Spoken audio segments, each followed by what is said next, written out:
Punjabi union Punjabi language movement ते पंजाबी जुबान तहरीक ਵੱਲੋਂ ਬਲੋਚਿਸਤਾਨ ਵਿੱਚ ਪੰਜਾਬੀ ਮਜ਼ਦੂਰਾਂ ਦੇ ਕਤਲੇਆਮ ਦੀ ਭਰਵੀਂ ਨਿੰਦਿਆ ਕਰਨ ਦੇ ਨਾਲ-ਨਾਲ ਇhtਜਾਜ ਦਾ ਐਲਾਨ ਕੀਤਾ ਗਿਆ ਹੈ। ਪੰਜਾਬੀ ਜ਼ੁਬਾਨ ਤਹਿਰੀਕ ਦੇ ਆਗੂ ਤੇ ਪੰਜਾਬੀ ਤਹਿਰੀਕ ਦੇ ਕਾਇਦ ਇਲਿਆਸ ਘੁੰਮਣ ਹੋਰਾਂ ਦਾ ਆਖਣਾ ਹੈ ਕਿ ਜਿਵੇਂ ਪੰਜਾਬੀ ਪਹਿਚਾਨ ਭਾਰੋਂ ਬਲੋਚਿਸਤਾਨ ਦੀ ਧਰਤੀ ਉੱਤੇ ਕਤਲੇਆਮ ਕੀਤਾ ਜਾ ਰਿਹਾ ਹੈ, ਇਹ ਅਹਿਸਾਨ ਫਰਾਮੋਸ਼ੀ ਦੇ ਨਾਲ-ਨਾਲ ਬਦਤਰੀਨ ਦਹਿਸ਼ਤਗਰਦੀ ਹੈ। ਸਾਡੀਆਂ ਸਰਕਾਰਾਂ ਪਹਿਲਾਂ ਹੀ ਅਮਨ ਦੁਸ਼ਮਣਾਂ ਨੂੰ ਬਹੁਤ ਢਿੱਲ ਦਿੱਤੀ ਹੈ, ਹੁਣ ਇਹਨਾਂ ਦਾ ਪੱਕਾ ਇਲਾਜ ਕਰਨਾ ਪਵੇਗਾ।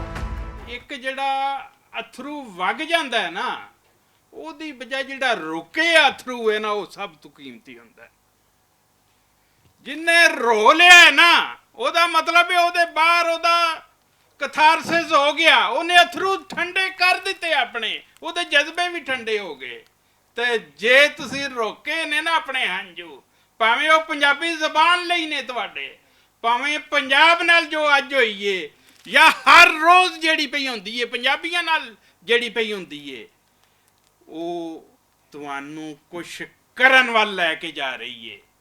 ਇਹ ਖਾਮੋਸ਼ੀਆਂ, ਇਹ ਚੁੱਪ ਕਰ ਰਹਿਣਾ, ਇਹ ਹਾਕਮਾਂ ਦਾ ਤੁਹਾਡਾ ਬਿਲਕੁਲ ਸਾਥ ਦੇਣ ਦੀ ਬਜਾਏ ਦੂਰ ਹਟ ਜਾਣਾ, ਇਹ ਹੁਣ ਤੁਹਾਨੂੰ ਪਿਆ ਸੱਦਾ ਅਸਲ ਵਿੱਚ ਦਿੰਦਾ ਹੈ ਕਿ ਤੁਹਾਡੀ ਜ਼ਬਾਨ ਵੀ ਜਿੱਥੇ ਰੋਕ ਲਈ ਗਈ ਏ, ਉਹਦਾ ਵੀ ਕੋਈ ਹਾਲ ਨਹੀਂ ਰਹਿਣ ਦਿੱਤਾ ਗਿਆ, ਉਹਦੀ ਤਰੱਕੀ ਦਾ ਵੀ ਹਰ ਰਾਹ ਡੱਕ ਦਿੱਤਾ ਗਿਆ। ਜਦੋਂ ਤਾਲੀਮ ਵਿੱਚ ਨਹੀਂ ਆਵੇਗੀ ਤਾਂ ਉਹਦਾ ਮਤਲਬ ਹੀ ਇਹ ਵੇ ਕਿ ਉਹਨੂੰ ਡੱਕ ਦਿੱਤਾ ਗਿਆ ਕਿ ਉਹ ਅਗਲੀਆਂ ਨਸਲਾਂ ਦੇ ਤੱਕ ਨਾ ਜਾਵੇ।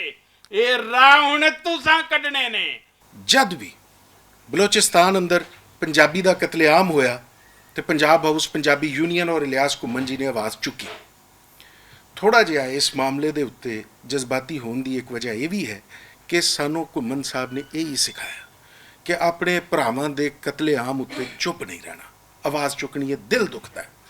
ਅਸੀਂ ਤੇ ਜਦੋਂ ਪੰਜਾਬ ਵੰਡਿਆ ਗਿਆ 47 ਦੀ ਵੰਡ ਮਗਰੋਂ ਸਿਰਫ ਆਪਣੀਆਂ ਜਾਨਾਂ ਹੀ ਕੁਰਬਾਨ ਕੀਤੀਆਂ ਨੇ, ਕਦੀ ਪਾਕਿਸਤਾਨ ਬਣਾਉਣ ਲਈ ਤੇ ਕਦੀ ਪਾਕਿਸਤਾਨ ਬਚਾਉਣ ਲਈ। ਬਦਕਿਸਮਤੀ ਹੈ ਸਾਡੀ ਕਿ ਅੱਜ ਵੀ ਇਹ ਸਿਲਸਿਲਾ ਉਂਝ ਹੀ ਜਾਰੀ ਹੈ।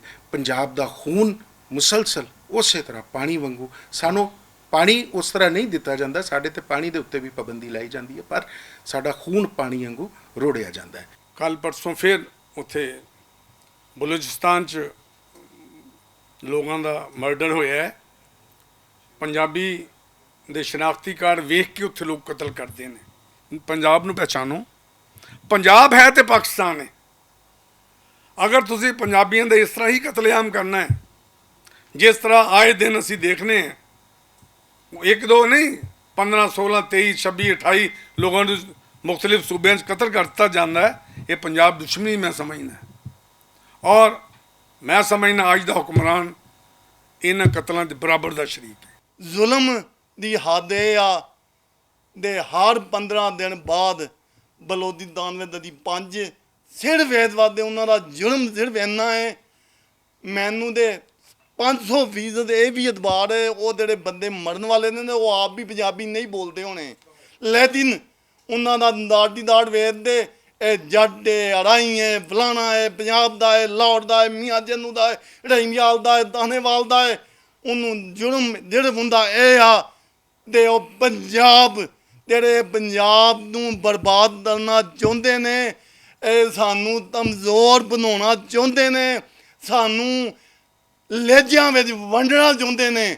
ਪੰਜਾਬ ਛਾਤੀ ਖੋਲ ਕੇ ਮਿਲਦਾ ਰਿਹਾ, ਆ ਜਾਓ ਬਈ ਰੱਬ ਦੀ ਮਖਲੂਕ ਹੋ, ਖਾਓ ਪੀਓ, ਅਮਨ ਅਮਾਨ ਨਾ ਰਹੋ।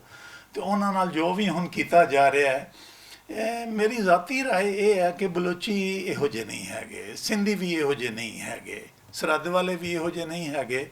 ਇੱਕ ਤੇ ਕੁਝ ਲੋਕ ਅਨਪੜ੍ਹ ਨੇ, ਤੇ ਜਦੋਂ ਉਹ ਫੀਡਬੈਕ ਠੀਕ ਨਹੀਂ ਨਾ ਮਿਲਦੀ ਕਿ ਪੰਜਾਬੀ ਇਸਤੇਸਾਲ ਕਰ ਰਿਹਾ, 65% ਹੈ, ਇਸਤੇਸਾਲੀ ਤਬਕਾ ਪੰਜਾਬੀ ਨਹੀਂ, ਉਹ ਇੱਕ ਲੈਵਲ ਦੇ ਹੋਰ ਤਰ੍ਹਾਂ ਦੇ ਲੋਕ ਨੇ। ਉਹ ਬਲੋਚੀ ਵੀ ਨੇ ਉਸ ਲੈਵਲ ਦੇ ਲੋਕ, ਉਹ ਕਰਾਚੀ ਵਾਲੇ ਵੀ ਨੇ ਉਸ ਲੈਵਲ ਦੇ ਲੋਕ, ਉਹ ਕਸ਼ਮੀਰੀ ਵੀ ਨੇ, ਉਹ ਸਿੰਧ ਵਾਲੇ ਵੀ ਨੇ, ਉਹ ਸਰਹੱਦ ਵਾਲੇ ਵੀ ਨੇ। ਉਹ ਤਬਕਾ ਹੀ ਵੱਖਰਾ ਹੈ, ਸਾਡਾ ਤੁਹਾਡਾ ਉਹਦੇ ਨਾਲ ਕੋਈ ਤਾਲੁਕ ਨਹੀਂ। ਪੰਜਾਬੀ ਯੂਨੀਅਨ ਦੇ ਚੇਅਰਮੈਨ ਮੁਦੱਸਰ ਇਕਬਾਲ ਭੱਟ ਹੋਰਾਂ ਆਪਣੀ ਉਚੇਚੀ ਗੱਲਬਾਤ ਵਿੱਚ ਆਖਿਆ ਕਿ ਅਸਾਂ ਪੰਜਾਬੀਆਂ ਬਲੋਚ ਤੇ ਪਠਾਨ ਭਰਾਵਾਂ ਨਾਲ ਅੰਨ ਪਾਣੀ ਵੰਡਣ ਦੇ ਨਾਲ ਹਯਾਤੀ ਦੀ ਹਰ ਸਹੂਲਤ ਸਾਂਝੀ ਕੀਤੀ। ਪਰ ਇਹਦੇ ਬਦਲੇ ਸਾਨੂੰ ਪੰਜਾਬੀ ਪੁੱਤਰਾਂ ਦੀਆਂ ਲਾਸ਼ਾਂ ਦਿੱਤੀਆਂ ਗਈਆਂ। ਉਹਨਾਂ ਮਾਰੰਗ ਬਲੋਚ ਸਣੇ ਬਲੋਚ ਸਰਦਾਰਾਂ ਦੀ ਵੀ ਨਿੰਦਿਆ ਕੀਤੀ ਜਿਹੜੇ ਅੱਤਗਰਦੀ ਦੇ ਖਿਲਾਫ ਖੁੱਲ੍ਹ ਕੇ ਗੱਲ ਨਹੀਂ ਕਰਦੇ। ਵੰਡ ਨੇ ਜੋ ਫੱਟ ਪੰਜਾਬ ਨੂੰ ਦਿੱਤਾ, ਉਹਦੀਆਂ ਟੀਸਾਂ ਅੱਜ ਵੀ ਸਾਡੀ ਰੂਹ ਸਹਿ ਰਹੀ ਹੈ। ਇੰਝ ਲੱਗਦਾ ਹੈ ਕਿ ਸਾਡੇ ਲਈ ਸੰਨ 47 ਮੁੱਕੀ ਹੀ ਨਹੀਂ। ਪੰਜਾਬੀਆਂ ਨੂੰ ਫੱਟ ਲਾਉਣ ਦੀ ਸੋਚ ਇੰਝ ਹੀ ਹੈ ਜਿਵੇਂ ਉਜਾੜੇ ਪੈਣ ਵੇਲੇ ਸੀ। ਪੰਜਾਬ ਤੋਂ ਬਾਹਰ ਨਿਕਲ ਕੇ ਵੇਖੋ ਤੇ ਇੰਝ ਹੀ ਜਾਪਦਾ ਹੈ ਜਿਵੇਂ ਉਜਾੜਿਆਂ ਦਾ ਵੇਲਾ ਹੈ ਤੇ ਪੰਜਾਬੀਆਂ ਨੂੰ ਲੱਭ ਕੇ ਕਤਲੇਆਮ ਕੀਤਾ ਜਾ ਰਿਹਾ ਹੈ, ਜਿਵੇਂ ਪੰਜਾਬੀਆਂ ਦੀਆਂ ਜਾਨਾਂ ਮਾਲੇ ਗਨੀਮਤ ਨੇ। ਹਾਲਾਂ ਅਸੀਂ ਪੰਜਾਬੀ ਹਜ਼ਾਰਾਂ ਵਰ੍ਹਿਆਂ ਤੋਂ ਇਹਨਾਂ ਦੀ ਰਿਜ਼ਕ ਰੋਟੀ ਦਾ ਬੰਦੋਬਸਤ ਕਰ ਰਹੇ ਹਾਂ। ਸਾਥੋਂ ਅੰਨ ਪਾਣੀ ਲੈਣ ਵਾਲੇ, ਸਾਡੀਆਂ ਫਸਲਾਂ ਨਾਲ ਆਪਣੀ ਭੁੱਖ ਮਿਟਾਉਣ ਵਾਲੇ ਕਦੀ ਵੀ ਸਾਡੇ ਸ਼ੁਕਰਗੁਜ਼ਾਰ ਨਹੀਂ ਹੋਏ।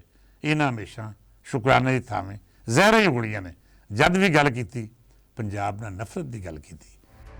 ਪੰਜਾਬੀ ਤਹਿਰੀਕ ਨਾਲ ਜੁੜਤ ਰੱਖਣ ਵਾਲੇ ਸਰਕਾਰਾਂ ਤੋਂ ਮੰਗ ਕਰ ਰਹੇ ਨੇ ਕਿ ਅਮਨ ਪਸੰਦ ਤੇ ਕਾਨੂੰਨ ਦੇ ਤਾਬੇ ਰਹਿਣ ਵਾਲਿਆਂ ਨੂੰ ਨਿਸ਼ਾਨਾ ਬਣਾਉਣ ਵਾਲਿਆਂ ਦਾ ਮੱਕੂ ਠੱਪਿਆ ਜਾਵੇ। ਪੰਜਾਬੀ ਤਹਿਰੀਕ ਵੱਲੋਂ ਭਰਵੇਂ ਇhtਜਾਜ ਦਾ ਵੀ ਐਲਾਨ ਕੀਤਾ ਗਿਆ ਹੈ।